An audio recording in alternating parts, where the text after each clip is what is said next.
Ticket तो सबकी बनी है, ये सबको पता है ना। पर आजकल तो तत्काल का जमाना है, कल ट्रेन पकड़नी है, आज बना लो 11 बजे। तो भगवान कहता है जब मनुष्य इतना एडवांस हो गया तो हम क्यों ना एडवांस। कोरोना लाया ना ये मनुष्य के हिसाब से, भगवान ने बोले कि मेरे हिसाब से तो तुम बदलोगे नहीं, बहुत बड़े दुष्ट हो। लोग माँ बाप के 13वीं नहीं करते, चौथे में ही निपटा देते हैं। कितने में? चौथे में ना। बोले ड्यूटी का टाइम कहाँ है। पर जब कोरोना हुआ तो कितने दिन के लिए बंद कर दिया? कितने दिन के लिए? 13वें दिन। देखो विधि का विधान, 13 दिन बंद रहे, 14वें दिन अपने आप ठीक हो जाएगा। कितने दिन बंद रहेगा? 13 दिन। और 14वें दिन तुझे अपने माँ बाप के लिए 13 दिन नहीं है 13वीं करने के लिए, भगवान ने कहा तू अपने लिए तो निकालेगा, हाँ या ना। भगवान ने इंसान को इंसान के तरीके से जवाब दिया। बोले तुम राम राम नहीं करोगे, हेलो हाय करोगे, हम वो भी तुम्हारा छुड़वा देंगे। दूर से भैया राम राम। वो अमेरिका का राष्ट्रपति आया था, वो भी दूर से राम राम कर रहा था। लोगों ने अपवित्रता बहुत फैला दी थी, पर कोरोना में कहीं से भी आए सबसे पहले नहा, भाग यहां से, हाथ पैर धुल के अंदर आना, हाथ पैर पहले धुलो, सैनिटाइज करो। तो ये हमारी पुरानी परंपराएं थी, हमने तोड़ दी, कोरोना ने हमको फिर सिखाई। भगवान ने मनुष्य को जितना चालाकी करता है, मनुष्य उसी के हिसाब में जवाब देते हैं। पहले के लोगों को शुगर बीपी डायबिटीज नहीं होता था, क्यों? पहले के लोग भगवान के नियमों के शास्त्रों के अनुसार चलते थे। इसलिए जब से नियम और शास्त्रों के अनुसार लोगों ने चलना बंद कर दिया, भगवान ने भी बीमारियां छोड़ दी। तू मेरा भजन मत कर, जा, देखता हूं कब तक छटपटाता है। नहीं खुद बताओ, आज से 40 साल पहले आपने सुना किसी को अटैक आ गया? बिरले को किसी को अटैक आता था, बिरले को किसी को शुगर होती थी। परंतु भगवान कहते जितनी चालाकियां तू करेगा मैं भी उतनी बीमारियों को छोड़ देता हूं। पर देखता हूं तू कहां तक भागता है, कहां तक दवाइयां खरीदता है। तू मेरा भजन करेगा मैं तो सबसे बचा के रखूंगा, तू मेरा भजन नहीं करेगा मैं बीमारियां छोड़ दूंगा। महाराज पृथु ने समझाया। आगे श्री सुखदेव जी कहते हैं पंचम स्कंद में जड़ भरत उपाख्यान का विशेष वर्णन आता है। और जड़ भरत उपाख्यान से हमको एक ही बात सीखने को मिलती है, क्या? अंत मति सा गति। जड़ भरत ने पहले जीवन में बहुत वो किया, राजा थे। और यहीं से पंचम स्कंद में जड़ भरत जहां से उपाख्यान प्रारंभ होता है, यहीं से जैन धर्म की उत्पत्ति होती है। प्रियव्रत, प्रियव्रत के यहाँ पे अग्निद्र, अग्निद्र के यहाँ नावी, नावी के यहाँ पर ऋषभदेव, ऋषभदेव जी के 100 पुत्र हुए। सबसे बड़े जड़ भरत। 81 कर्मकांडी हुए, 9 सन्यासी हुए, 9 नव योगेश्वर अवधूत, जो कि हम लोग नागा साधु कहते हैं, और एक जड़ भरत थे। जड़ भरत भजन करते थे, एक मोह के मृग में फंसे, अगले जन्म में मृग बने। परंतु मृग बनने के बाद भी याद रहा कि मैंने पिछले जन्म में जो गलती करी अब इस जन्म में नहीं करूंगा। भजन करते रहे भगवान का, तो अगले जन्म में ब्राह्मण कुल में जन्म हुआ। ब्राह्मण कुल में जन्म तो मिला, पर बुद्धि जड़ थी, संसार के हिसाब से, शास्त्र के हिसाब से नहीं। देखो शास्त्र में और संसार में इतना फर्क है। यदि आप शास्त्र के हिसाब से चलोगे तो लोग आपको पागल कहेंगे। क्या कहेंगे? पागल। और यदि आप संसार के हिसाब से चलोगे तो हमारे जैसे लोगों के लिए पागल हो। ये शास्त्र में और संसार में फर्क है। जब मैं इस मार्ग में आया तो मेरे बहुत सारे लोगों ने कहा कि ये पागल हो गया है, इतनी अच्छी पढ़ाई कर रहा था, सब कुछ ठीक ठाक चल रहा था, अनायास भूत सवार हो गया पंडित बनने का। मैं उनसे एक ही बात कहता था, तुम्हें डॉक्टर इंजीनियर बनने का शौक है, मुझे पंडित बनने का शौक है। तुम भी वहां डिग्री हासिल करोगे, हम भी तो डिग्री हासिल करेंगे, फर्क क्या है? सुखदेव जी कहते हैं कि राजन, जड़ भरत जब ब्राह्मण कुल में जन्म लिए तो ये ऐसे थे, कैसे?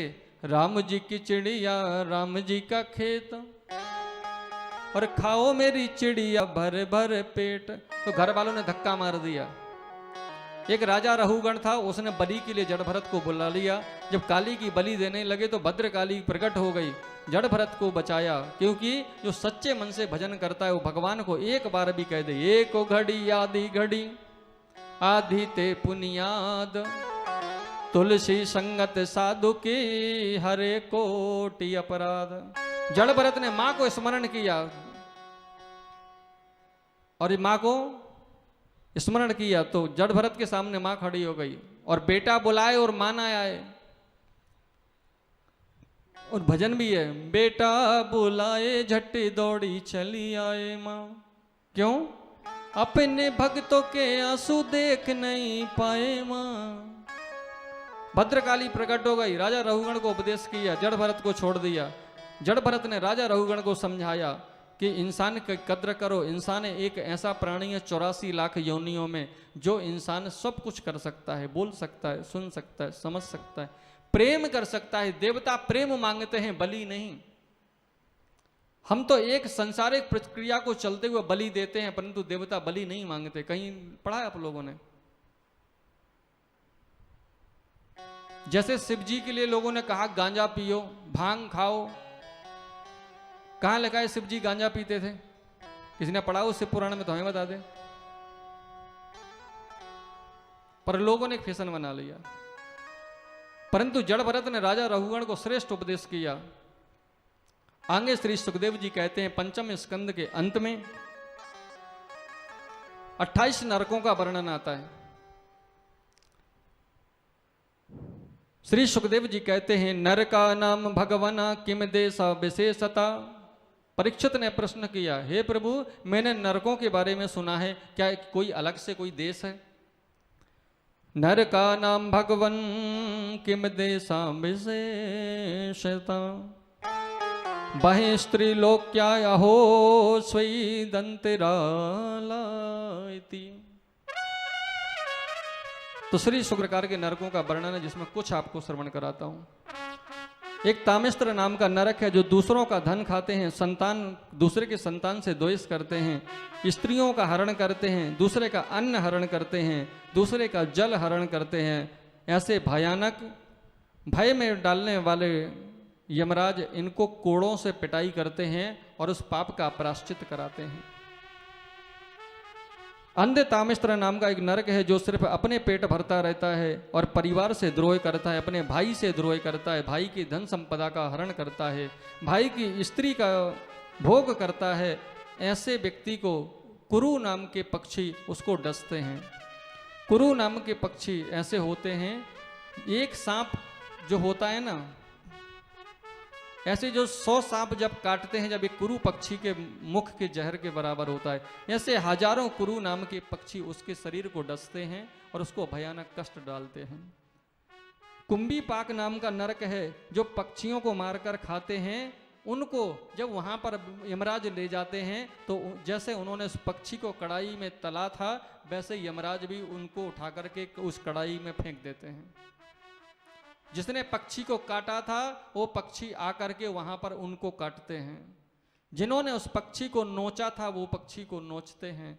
ऐसे भयंकर कुंभी पाक नाम के नरक में उनको भयंकर यातनाएं भोगनी होती हैं। एक कालसूत्र नाम का नरक है, जो माता पिता ब्राह्मण वेद और भगवान का अपमान करता है। उसको एक 10,000 किलोमीटर का तवा है, एक पृथ्वी है जो लोहे की बनी हुई है 10,000 किलोमीटर तक, उस पे नीचे से सूर्य की तपन होती है और उस जलते हुए तवे पर उस व्यक्ति को छोड़ दिया जाता है। जैसे तूने एक एक आंसू माँ बाप को रुलाया है, वेद शास्त्रों का अपमान किया है, भगवान का अपमान किया है, एक एक आंसू का हिसाब जब वहां पर जलता है, तड़पता है, फड़फड़ाता है, तब उसे याद आती है मैंने अपने माँ बाप को भी ऐसे ही तड़पाया है। आज कष्ट क्या होता है उसको पता चलता है, ऐसे तो उसको कष्ट पता नहीं चलता। सुखदेव जी कहते हैं राजन, परीक्षित ने प्रश्न किया, बोले गुरुदेव इन नरकों से बचने का उपाय क्या है? तो परीक्षित से भगवान सुखदेव कहते हैं भगवान नाम का ही सहारा है जो हमको इससे बचा सकता है, नरकों से बचा सकता है। भगवान की महिमा ही हमको बचा सकती है।